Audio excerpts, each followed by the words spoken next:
Good morning, good afternoon, good evening, folks. Michael Zuber, one rental at a time, back with the one and only, and yes, amazing Anna Kelly. Hi, Anna. Thank you. Always so good to be here with you, Michael. Yeah.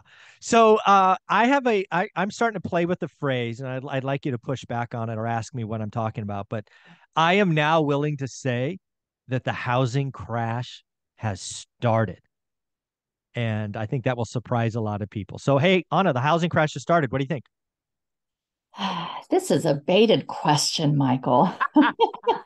I mean, transactions are clearly crashing. Right. Transactions have started to crash. We Mhm. have a significant slowdown in buyer demand, those willing to pay 7% for a mortgage, those able to pay 7% for a mortgage, and those investors willing and able to pay 8, 9, 10% and still have things pencil. So demand is coming down significantly. Now, if you're talking about housing prices crashing, your mileage and your market may vary. There are some markets that the values are already coming down compared to Mhm. last year.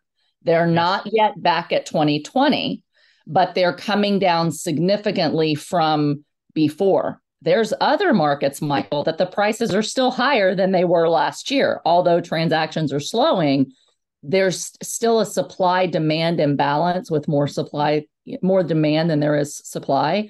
And I don't think those markets are going to crash. I think they're just going to slow the level of growth. You see through me. This is not fair. So you're absolutely right. So I think the housing market has it was in a recession. I think the housing market's in a depression. Right. We've already seen not only transactions crash 30% already, and I think they go down at least 50%.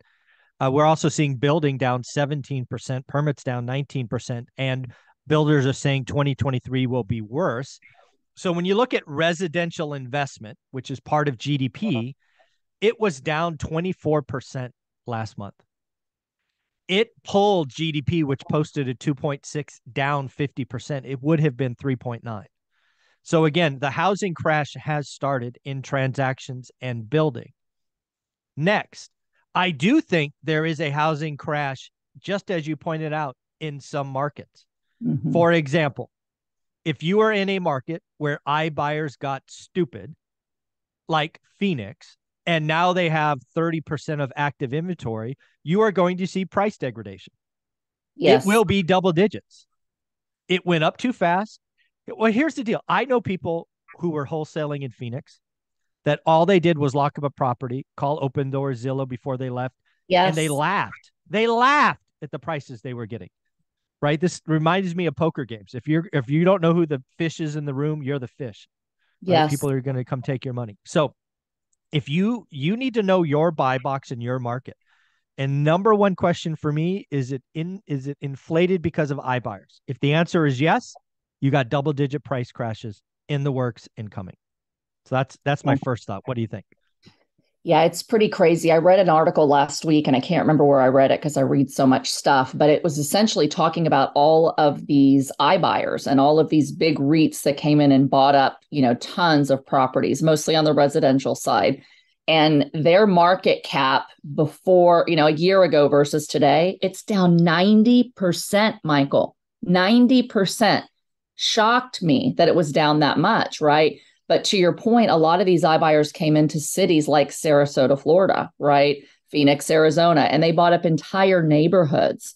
Now that they've got to get rid of some inventory, they're the ones that are price dropping. So you think it's just all these people selling their homes. If you're in one of those neighborhoods, you're really in trouble if you need to sell your house because as they have to start liquidating in order to remain viable, right? Their debt service payments, I'm sure, are incredibly high as Yeah. interest rates go up, you're going to have to cut your price. And so, the answer is if you're in one of those markets, you better be able to have the wherewithal to hold the property, absorb some of the decrease in value and just ride the thing out, hold it long term, which is what we advocate anyway as being Of long course. term investors. But yeah, those markets are going to be crushed.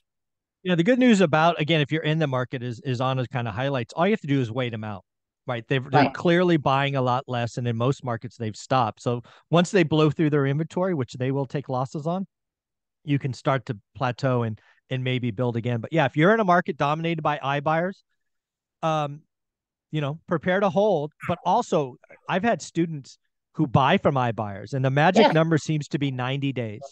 If you can I was find a just days going on, to say, yeah, yeah, look at days this as on an market. opportunity. What do we want? We want motivated sellers. And when prices come down, that's the time to jump in and go, yeah, it could come down a little more in another year, but if I'm buying this thing at a number that makes sense and it pencils and my cash flow's there, the taxes are where they need to be, landlord friendly, like buy them while you can, while the prices are low, and ride up the next, expansion period in the market that'll hopefully give you a decade of rising values. Yeah, so use it as an opportunity. Do your work, don't gamble, right? Don't be flipping in that market if you're dominated by iBuyers of Right. 6, 9, 12 months of pain as they reduce or go to zero on inventory. So that's number one. Number two, it's kind of second home Airbnb markets, right? I think there was a lot of focus. Some markets got really a lot of Airbnb and second homes happen, a lot of 3.5% down, a lot of overpayment because they thought daily rates and occupancies would continue to be at record levels. I think there are now some cities turning on that. So I think there might be some pain in kind of second home markets, certainly second home markets that also had the additive of Airbnb focus. What do you think? Yeah, absolutely. I mean, historically, when we hit recessions, and this is beyond just recession, right? We'll call it a housing recession or a housing depression. In a typical recession, you're going to have values of second homes, luxury homes come down first, and sometimes somewhat substantially. But if you look at this thing as a long-term play and you're cash flowing with conservative numbers, right? Typically in recessions, rental income actually goes up, not down, because people that can't afford to go on a more expensive vacation, if you're drivable and you're near water, and that's really the key statistic, if your property's near water or maybe in the mountains where people can do a staycation, cook, on the barbecue pit, stay home with the fireplace, just enjoy each other. They get there, they'll pay for the really nice rental, but then they're not going to go spend a bunch of money at the restaurants and the bars and things like that. So you've got to be able, anytime you're buying property at any point in a market cycle, to say, what's my long-term strategy? What's plan A? What's plan B? As long as you've got fixed debt on that baby, you can weather the storm, and you better be able to cover some months that don't have as high of occupancy. I have a few, and I have a few luxury high-end rentals. They're still doing really well, Michael. I bet they So are. Yeah. Yeah. If you're near water and again, you bought the right stuff, I think that's going to, when people look back at Airbnb in a year, there will be a clear delineation, right? If you had the Class A Park Place Boardwalk kind of that level, you're going to do just fine, and you always will. That's what the model was built for.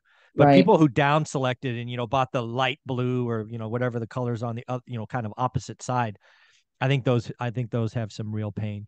And then the last part of the housing crash, Anna, I haven't talked about. So you're first is luxury.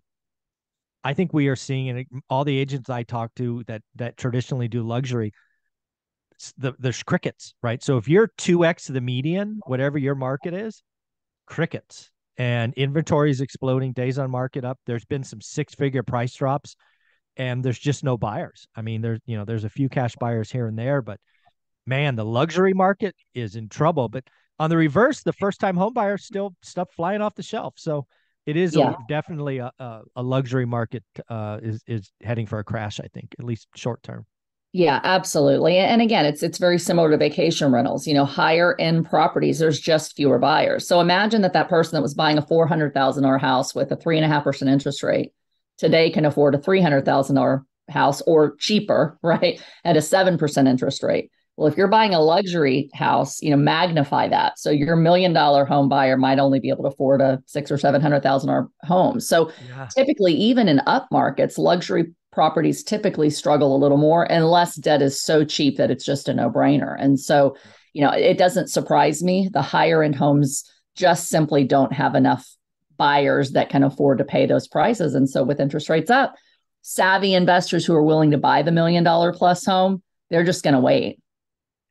And again, it's I don't this shouldn't be news to anyone, but these luxury buyers typically also have stock portfolios, and those aren't doing very well. So, Right. and they probably have high income jobs where they're getting nervous about unemployment going higher, because I think there will be a white collar recession, not a blue collar recession. So again, I think there's just a general apprehension of signing up for a big mortgage payment.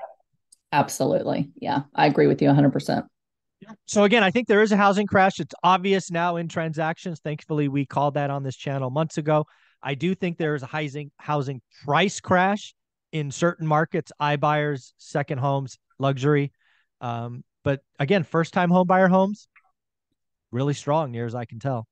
Absolutely. And that's why, for the most part, through any market cycle, when I'm looking for a single family home to purchase, and I do have several, and I'm actually looking for a few more, even though I'm a big multifamily investor, right? Is I want homes in nice neighborhoods with good schools and low crime, but that the rents are just under what people can really afford to buy that house.